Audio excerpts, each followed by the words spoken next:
Assalamualaikum warahmatullahi wabarakatuh. Perkenalkan, nama saya Nuraini, NIM 2032028. Baiklah, di sini saya akan menjelaskan kembali materi yang sudah pernah Bapak sampaikan. Baiklah, yaitu materi pertama, simple present, merupakan jenis tenses yang paling umum dijumpai ketika kita membaca sebuah teks bahasa Inggris. Fungsi dari simple past tense adalah untuk menyatakan fakta, kebiasaan, kebenaran, dan situasi permanen. Contoh menunjukkan fakta. Jakarta is the capital city of Indonesia. Jakarta adalah ibu kota Indonesia. Contoh menunjukkan kebiasaan yaitu Father goes to the office my car. Ayahku pergi ke kantor naik mobil. Contoh menunjukkan situasi permanen. I live in Bandung. Saya tinggal di Bandung. Baiklah, materi selanjutnya yaitu materi kedua, simple past tense. Digunakan untuk membicarakan kejadian yang sudah selesai di waktu sebelum sekarang.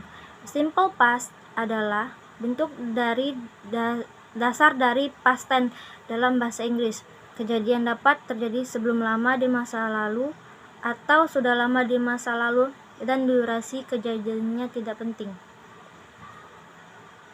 Lanjut, yang ketiga, materi ketiga, kosakata atau pembendaharaan kata adalah himpunan kata yang dimiliki oleh seseorang atau entitas lain, atau merupakan bagian dari suatu bahasa tertentu. Kosakata seseorang didefinisikan sebagai himpunan semua kata-kata yang dimengerti oleh orang tersebut, atau semua kata-kata yang kemungkinan akan digunakan oleh orang tersebut untuk menyusun kalimat baru.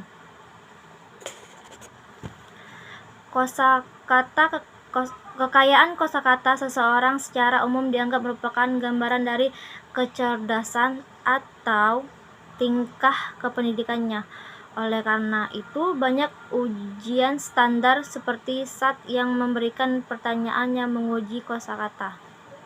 Sebelum memasuk penjelasan tentang 16 tenses, kita harus tahu dulu 3 bentuk dasar tenses dalam bahasa Inggris itu mempunyai 3 varian.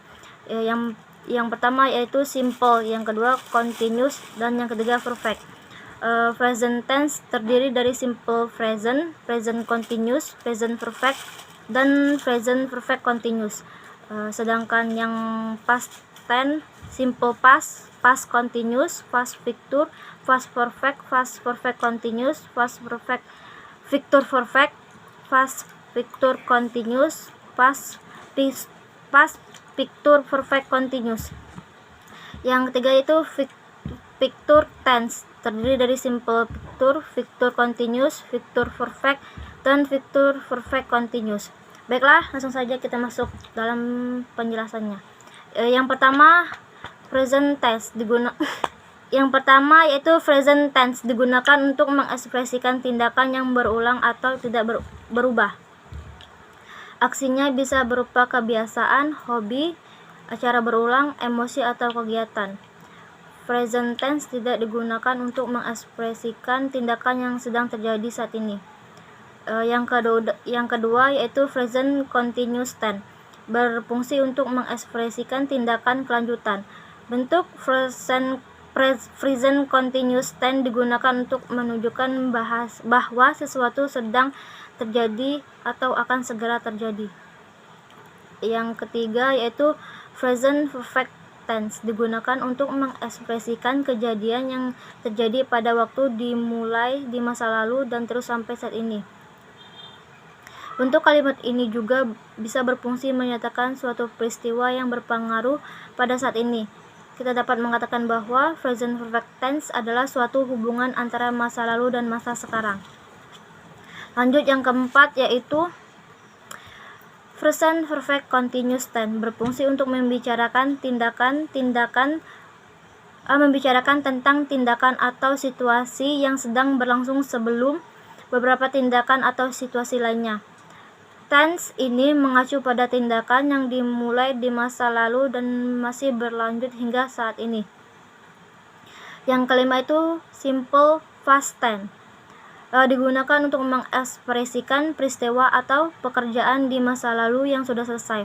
Pekerjaan atau peristiwa tersebut boleh berlangsung dalam jangka waktu yang lama atau tidak dan bisa saja terjadi satu demi satu secara berurutan. Lanjut yang keenam, yaitu past continuous tense, berfungsi untuk menunjukkan sesuatu terjadi selama periode waktu tertentu. Bentuk kalimat ini digunakan untuk mengungkapkan sesuatu yang terjadi sebelum sekarang dan masih berlangsung saat ini. Yang ketujuh, yaitu past future tense, merupakan suatu tindakan atau peristiwa yang direncanakan dan dijanjikan di masa depan pada waktu yang telah berlalu. Yang kedelapan, past perfect tense adalah ungkapan untuk menekankan bahwa pekerjaan atau keadaan di masa lalu sudah selesai dilakukan sebelum pekerjaan lain dimulai di masa lalu. Yang kesembilan, yaitu past perfect continuous tense, adalah bentuk verb yang digunakan untuk berbicara tentang kegiatan atau situasi yang sedang berlangsung sebelum beberapa kejadian atau situasi lainnya.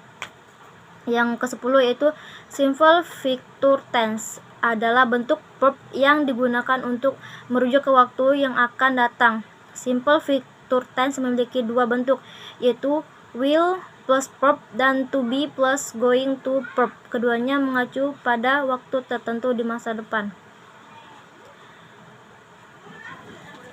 Yang ke-11, yaitu future continuous tense, adalah kalimat yang berguna untuk menunjukkan bahwa kita akan sedang melakukan sesuatu dalam waktu yang ditentukan di masa depan. Yang ke-12, yaitu future perfect tense, adalah bentuk kata kerja untuk mengungkapkan keadaan yang akan berlangsung dalam jangka waktu tertentu pada saat yang pasti di masa depan. Yang ketiga, yaitu future perfect continuous tense, adalah bentuk tenses yang digunakan untuk menyatakan suatu kegiatan yang sudah akan dilakukan sebelum jangka waktu tertentu, sebelum atau sehingga batas waktu di masa depan. Lanjut yang ke-14, yaitu past future perfect tense, adalah bentuk kata kerja yang berfungsi menyatakan ide atau aksi di masa lalu di mana aksi tersebut direncanakan, dijanjikan atau sudah dilaksanakan sebelum waktu tertentu di masa depan dari sudut pandang masa lalu. Yang ke-15, yaitu past future continuous tense, adalah bentuk verb yang berguna untuk mengungkapkan kembali rencana yang akan sedang terjadi dan tersebut sudah bergeser dari future time ke past time. Yang ke-16 atau yang terakhir, yaitu past future perfect continuous, digunakan untuk menyatakan sesuatu kegiatan yang sebenarnya hingga batas waktu tertentu di masa lampau diperkirakan akan sudah dilaksanakan sebelum jangka waktu tertentu pula. Materi selanjutnya yaitu kalimat aktif dan kalimat pasif.